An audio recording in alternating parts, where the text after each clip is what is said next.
guys, welcome back to my channel and to a super new horror story. So guys, आज की कहानी मुझसे share किया है मेरे वन ऑफ द सब्सक्राइबर्स ने। उनका नाम है तनु। और गाइस, ये तनु का खुद का एक्सपीरियंस नहीं है, ये उनके जान पहचान में एक लड़की है, ये उनका एक्सपीरियंस है। डिटेल में आपको अभी आगे पता चलेगा।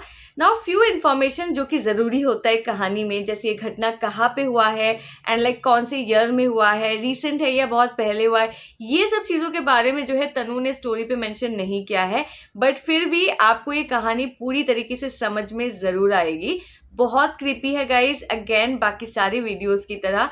तो वीडियो को देखकर आपको मजा जरूर आएगा। जिन लोगों को बहुत ज्यादा हॉरर चीजें पसंद है उनको बहुत मजा आने वाला है। तो वीडियो को एंड तक जरूर देखिएगा। और चलिए अब हम शुरू करते हैं हमारी आज की कहानी। ओके गाइस, सो जैसे कि मैंने आप लोग को ऑलरेडी बताया है दैट ये कहानी मुझसे शेयर किया है तनु ने, बट ये उनका खुद का एक्सपीरियंस नहीं है। एक्चुअली तनु एक कोचिंग सेंटर जाती थी, लाइक ट्यूशन क्लासेस लेने के लिए जाती थी, और वहीं पे जो है एक भाई बहन भी आते थे पढ़ने के लिए। नाउ जो बहन थी यानी कि जो लड़की थी उसका नाम है श्रेया एंड उनके भाई का नाम तनु ने स्टोरी पे मेंशन नहीं किया है। सो बेसिकली ये जो एक्सपीरियंस मैं अभी आगे आपको बताने जा रही हूँ ये उनका है। सो होता ये है कि गाइस, जो श्रेया है वो कॉलेज उसने पास आउट कर लिया है, यानी कि उसकी कॉलेज की जो पूरी पढ़ाई थी वो कंप्लीट हो चुका था। बट उसका जो भाई है वो उससे छोटा था और वो क्लास 10 में पढ़ाई कर रहा था। नाउ समय आया बोर्ड एग्जाम्स का। नाउ जिस स्कूल में श्रेया का भाई पढ़ रहा था वहां पे ना कुछ बच्चों को और कुछ और बच्चों को सबको अलग अलग बेसिकली सेंटर्स अलॉट किया गया था कि आपको वहां पे जाकर जो है बोर्ड एग्जाम्स देना पड़ेगा। नाउ जो सेंटर श्रेया के भाई को मिला वो सेंटर जो है वो जिस शहर का है उस सिटी से बाहर है और काफी दूर है। ना वो शहर कौन सा है, अगेन ये फ्यू इन्फॉर्मेशन तनु ने मेंशन नहीं किया है स्टोरी पे, बट मैं इतना तो कह सकती हूँ कि वो दोनों सिटी एक दूसरे से काफी दूर है, बिकॉज उनको जो है ट्रेन लेनी पड़ी उस दूसरे सिटी जाने के लिए। डिस्टेंस इतना था that it was not possible कि जो स्टूडेंट्स है ना वो एक दिन जाके शहर पे एग्जाम दे और उसी दिन वापस अपने घर लौटे। It was not possible. तो सारे पेरेंट्स उन स्टूडेंट्स के सबने ये डिसाइड किया कि एक काम करते हैं, हम जिन का उसी शहर में अलॉट किया गया सेंटर, तो हम लोग सारे जो है अपने बच्चों के साथ जाना तो पड़ेगा ही बिकॉज एग्जाम है। तो हम लोग सब जाते हैं और वहीं पे एक रेंट हाउस जो है सारे मिलकर रेंट आउट कर लेते हैं एंड उसी घर में रहते हैं। और जिस दिन एग्जाम खत्म होगा उसके बाद हम लोग वापस अपने शहर आ जाएंगे। नाउ श्रेया के जो पेरेंट्स हैं वो दोनों वर्किंग है, तो इट वाज नॉट पॉसिबल कि वो लोग जाए। और श्रेया इतनी ज्यादा बड़ी हो गई थी, इतनी रिस्पॉन्सिबल हो गई थी कि वो अपने भाई के साथ जाकर उसकी रिस्पॉन्सिबिलिटी भी वो ले ले। तो फाइनली वो लोग सारे जो है वो नए शहर पे जहाँ पे एग्जाम है बच्चों के वहां पे वो लोग पहुंचते हैं एंड कुछ ही घंटों में उनको एक अच्छा सा घर रेंट के लिए भी मिल जाता है। ना वो जो लैंड लेडी है ना उनकी बस एक ही शर्त थी ये घर उन पेरेंट्स को देने के लिए, और वो ये थी कि आप लोग जो है घर पे पूजा नहीं कर सकते हो, दिया नहीं जला सकते हो। तो ये चीज सुनकर ना सारे पेरेंट्स को थोड़ा सा वियर्ड लगा, लाइक बहुत वियर्ड बात तो है ही, पर सबने इस बात को ये सोच के इग्नोर कर दिया कि शायद वो नास्तिक है, शायद वो लोग पूजा पाठ पे वो विश्वास नहीं करती होगी, इसीलिए वो अपने घर में भी जो है ये सब करने के लिए नहीं अलाउ करती है। सो ऐसा कुछ सोच के वो लोगों ने पॉजिटिवली इस चीज को इग्नोर कर दिया और वो लोग अपने नए घर कुछ दिन के लिए ही सही पर वो लोग उस घर में एंटर हुए।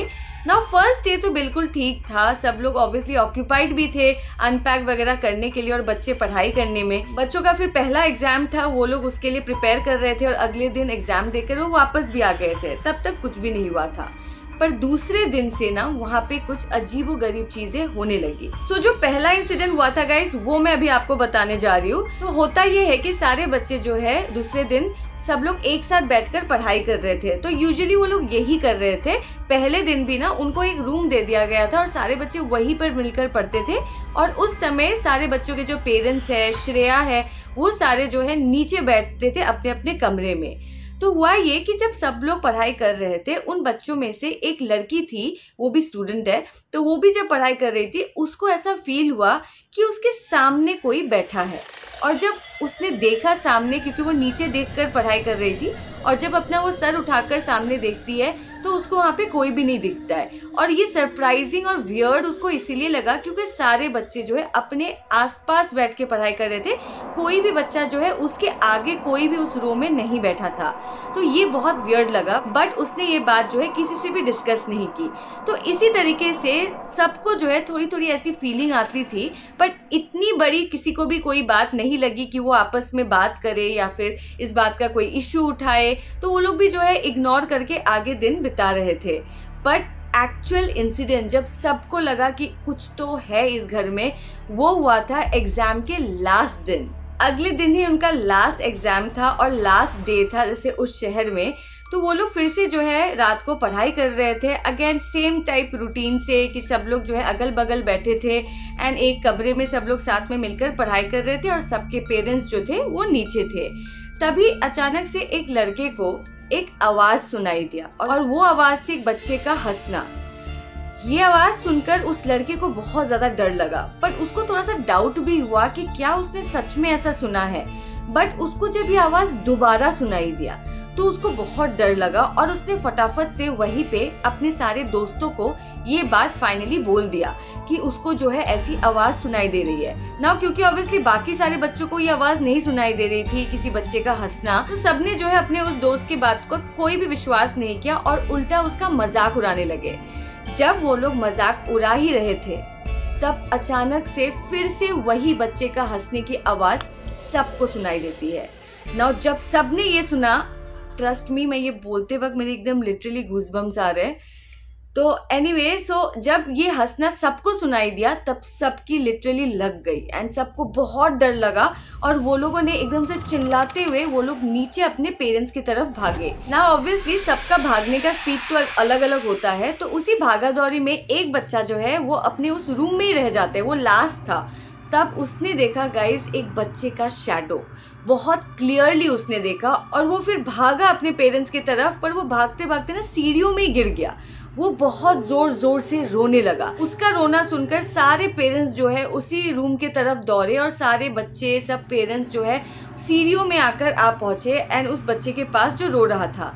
तो सबको जो है बहुत ज्यादा डर लगा और उस वक्त सब लोगों ने आपस में बात किया कि हाँ मतलब मुझे भी ऐसा फील हुआ था। फिर उस बच्ची ने भी बोला जो उसको लगा था कि सामने कोई बैठा हुआ है। तो ये सारी चीजों के बारे में आपस में सब लोगों ने डिस्कस किया। बट क्योंकि सिर्फ एक ही दिन बचा था, बिकॉज अगले दिन ही एग्जाम था और उसके बाद तो उनको सबको वापस जाना ही है और रेंट हाउस मिलना इतना ज्यादा और इतनी जल्दी आसान भी नहीं होता है। तो सबने ये प्लान किया कि एक काम करते हैं, किसी तरीके से हम लोग जो है आज की रात और कल की रात यहाँ पे बिता देते हैं, फिर अगले दिन तो हम लोग को वापस जाना ही है। तो ये सब लोगों को जो है सही भी लगा, उन्होंने बोला कि ठीक है यही करते हैं एंड फिर सब लोग चले जाते हैं सोने ना। अगले दिन बच्चों का एग्जाम था, वो भी लास्ट एग्जाम था। तो सब एग्जाम से पहले तो थोड़े से डरे हुए थे, थोड़े नर्वस थे, पर एग्जाम खत्म होने के बाद तो उन बच्चों का खुशी का कोई ठिकाना नहीं था ना। सब लोगों ने अपना एग्जाम देकर वो घर जब वापस लौटे ना, तो सारे पेरेंट्स, इनफैक्ट श्रेया, सब लोगों ने ना डिसाइड कर रखा था कि काम करते, आज जो है हम लोग का लास्ट डे भी है यहाँ पे और सारे बच्चों का लास्ट एग्जाम भी खत्म हुआ फाइनली। तो सब लोग जो है शाम को एक छोटा सा एक पार्टी अरेंज करते हैं। लाइक घर पे ही सब लोग जो है बाहर से कुछ खाना वाना ऑर्डर करके सब लोग बात करेंगे, थोड़ा म्यूजिक चलाएंगे, थोड़े गेम्स खेलेंगे एंड बच्चों को स्पेशली एक गुड टाइम देने का सारे गार्जियन ने जो है ये चीज डिसाइड किया। सो जैसा प्लान किया था वैसा ही एग्जीक्यूट भी किया सबने एंड सब लोग काफी ज्यादा एंजॉय कर रहे थे कि तभी बीच में, पार्टी के बीच में श्रेया को एक किसी का कॉल आया। तो श्रेया वो कॉल लेने के लिए बैल्कनी में चली गई और उन्होंने कॉल अटेंड किया और जब कॉल उन्होंने एंड करके वापस टर्न कर रही थी उसी पार्टी के अंदर फिर से इन्वॉल्व होने के लिए, फिर से जाने के लिए, कि तभी अचानक से उन्होंने देखा जो वो लैंडलॉर्ड है, जो लैंडलेडी थी, उनको जो पहले दिन ही मिली थी, जिन्होंने कहा था कि आप घर पे दिया या फिर पूजा पाठ नहीं कर सकते हो, श्रेया को दिखी। वो अपनी स्कूटी में आई थी, मेन गेट के सामने वो दिखी और जहाँ पे श्रेया खड़ी थी यानी कि उस बैल्कनी में ही, पर दूसरी तरफ वो जो लेडी है वो वहाँ पे देखती है और वो किसी से बात कर रही होती है। वो वहाँ पर देखकर कहती है कि तू अभी उतर सकती है। श्रेया को ये चीज बहुत ज्यादा वियर्ड लगा और जब वो उस तरफ देखी जहाँ वो लैंडलेडी देखकर बात कर रही थी तो वहाँ पे उसको कुछ भी नहीं दिखा। तो उसको बहुत ज्यादा डर भी लगा, बट वो तुरंत ही पार्टी में इन्वॉल्व हो गई। वो वहाँ पे किसी को बताना तो चाहती थी पर उसने किसी को बताया नहीं, बिकॉज सारे जो है बहुत अच्छे मूड में थे, सब एंजॉय कर रहे थे, स्पेशली द किड्स। अगर वो ये बात बता देंगी तो सब लोग जो है एकदम टेंशन में आ जाएंगे, क्योंकि एक रात पहले ही सब लोगों ने डिस्कस किया था कि सबको जो है कुछ ना कुछ फीलिंग्स ही आई थी, नेगेटिव फीलिंग्स ही।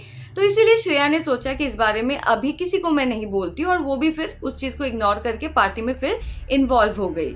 श्रेया सबके साथ एकदम नॉर्मल बिहेव कर रही थी और साथ में सबके साथ वो फोटोज भी खींच रही थी ना। जब पार्टी एंड हुए, सब लोग अपने अपने कमरे सोने के लिए चले गए, तो श्रेया सोने से पहले ना उन्होंने सोचा कि एक बार जो है फोटोज जो उसने अपने फोन से खींची थी वो सारा एक बार देखे। तो जब उसने वो फोटोज देखने लगे तो उसने नोटिस किया कि सारे फोटोज में ना उसको एक बच्चे की शैडो दिखी ना। श्रेया को उस वक्त लगा कि शायद कैमरा का कोई ग्लिच होगा और उसको नींद भी आ रही थी बहुत ज्यादा। तो उसने ये सोचा कि कोई बात नहीं, अभी ना मैं सो जाती हूँ और कल सुबह फिर से ये फोटोज चेक करूंगी। ये सोचकर वो फिर सो गई। अगले दिन जो है सुबह सुबह सब लोग जो है अपना पैकिंग वगैरह करने लग गए थे, रेडी होने लग गए थे, क्योंकि उस दिन वो लोग सभी अपने घर अपने शहर वापस जा रहे थे। तो तभी श्रेया भी रेडी हो गई थी, बस लास्ट मिनट कुछ कुछ चीजें वो अपने बैग में घुसा रही थी। तभी उसको याद आया कि एक बार जो है फोटोज फिर से चेक कर लेती हूँ। और इस बार जब उन्होंने गैलरी खोला गाइस, उसके फोन से सारे फोटोज डिलीटेड थे, कुछ फोटोज नहीं था उसके फोन पे। वो बहुत ज्यादा सरप्राइज हुई। वो रिएक्ट करने से पहले या फिर किसी को उसी वक्त बताने से पहले उसको नीचे से आवाज आती है बाकी पेरेंट्स के कि आ जाओ नीचे, चलना है हम लोग को, क्योंकि ट्रेन जो है कुछ ही घंटे में थी। तो इसीलिए श्रेया ने बस बैग लिया और फटाफट से आकर गाड़ी में बैठ गई। गाड़ी में फिर से जब उसने फोन खोला, उसका फोन ऑन ही नहीं हुआ। श्रेया ने गाड़ी में बैठते सबको इस बारे में बताया एंड रास्ते में ना उसको एक फोन का दुकान मिल गया जहाँ पे फोन वगैरह ठीक होते, एक रिपेयर शॉप मिल गया। तो इसीलिए श्रेया वहाँ पे उतरी और फटाफट से फोन दिया। तो उस दुकान वाले भैया ने उसके फोन को देखकर बोला कि ये फोन तो बिल्कुल ही खराब हो चुका है। सरप्राइज बात ये है गाइस कि ये जो फोन श्रेया का था वो एकदम से ब्रांड न्यू था, उसने रिसेंटली परचेज किया था। तो अब श्रेया एकदम से शॉक्ड कि यार ऐसे कैसे हो सकता है। फिर बाद में वो लोग सारे जो है स्टेशन पहुंचे ना। जो स्टेशन था ना, जिस घर में वो लोग रेंट देकर रह रहे थे, उस घर से पास ही था, तो उसी एरिया में पड़ता था। तो वहां पे वो लोग गए फिर स्टेशन में, और सब लोग जो है आपस में बहुत सीरियस फेस लेकर, और ऑब्वियसली बात सीरियस थी भी, तो वो डिस्कस कर रहे थे सब लोग कि क्या क्या हो रहा था और क्या हो सकता है वहां पे। कि तभी वहाँ पे एक आदमी ने उन सब की जो है उन्होंने बातें सुनी, और वो आदमी उन सब के पास आते हैं और उनको बोलते हैं कि आप लोग कौन से मकान के बारे में बोल रहे हो। तो जब सबने बताया कि वो एड्रेस कौन सा है जिस मकान में वो लोग रह रहे थे, तो उस आदमी ने बोला जिस मकान के बारे में आप बोल रहे हो वहाँ पे जो मकान मालकिन है उनकी एक बेटी थी जिनका एक्सीडेंट या फिर किसी एक बहुत ही गंभीर कारण की वजह से उनका डेथ हो गया था। एंड सभी लोगों को पता है कि वो जो लड़की का, उस बच्ची का आत्मा है उस घर में आज भी भटकती है। और ये भी बहुत लोगों को ये चीज दिखा है कि वो जो लैंडलेडी है वो अपनी बेटी से बात करते हुए ना सबको दिखा है। हालांकि वो किससे बात करती है वो किसी को नहीं पता है, बिकॉज सामने किसी को भी वहाँ पे वो दिखती नहीं थी वो बच्ची। बट यस, वो जो लैंडलेडी है वो अपनी बेटी से बात कर रही होती है। उसको किसी से तो बात करते हुए जो है सारे लोग उस एरिया के, सबको ये बात जैसे पता थी। सब लोग बहुत ज्यादा शॉक हो गए ये बातें सुनकर, बट उनको बस ये तसल्ली हुई कि जितने भी दिन उस घर में रुके कुछ ऐसा बुरा उनके साथ नहीं हुआ और किसी की जान में बात नहीं आई, और सब लोग जो है सेफली अब घर अपने जा रहे थे। सो ये थी कहानी गाइस, जो कि बहुत क्रीपी थी। आई एम श्योर आप लोग भी एग्री करोगे। हम जब कभी ये सपना देखते हैं और हमें सपना ही बहुत ज्यादा रियल लगता है, ऐसे नेगेटिव सपने के बारे में मैं बोल रही हूँ, जब आपको ऐसे कोई आत्मा या नेगेटिव एनर्जी जैसी फीलिंग आती है तो ही हम इतना ज्यादा डर जाते हैं। पर रियल में आप सोचिए, आपको अगर ऐसा कुछ सिचुएशन आ गया आपके लाइफ में तो कितना ज्यादा डरावना होगा, स्पेशली जब इस एज के बच्चे इन्वॉल्व होते हैं। हालांकि ये चीज ही ऐसी है जो बड़े हो या छोटे सबको लिटरली डर लगता है। मतलब कभी भी किसी के साथ भी ऐसी सिचुएशन आए तो डर तो लगेगा ही, बट जब बच्चे इन्वॉल्व होते हैं तो और भी ज्यादा एक स्कैरियस एक्सपीरियंस हो जाता है। Anyway guys, the good part is वो लोग सेफली घर चले गए थे, किसी का भी कुछ भी जैसे उस आत्मा ने हार्म नहीं पहुंचाया। So that is the best part of the story. Now I hope कि आपको आज की कहानी अच्छी लगी है। If yes, then don't forget to please like, comment, share and please subscribe to my channel. And also guys, अगर आप लोग के पास भी कोई रियल हॉरर स्टोरी है, अपना खुद का एक्सपीरियंस है, तो आप लोग मुझे शेयर कर सकते हो by mailing, and in fact Instagram पे भी मैसेज कर सकते हो।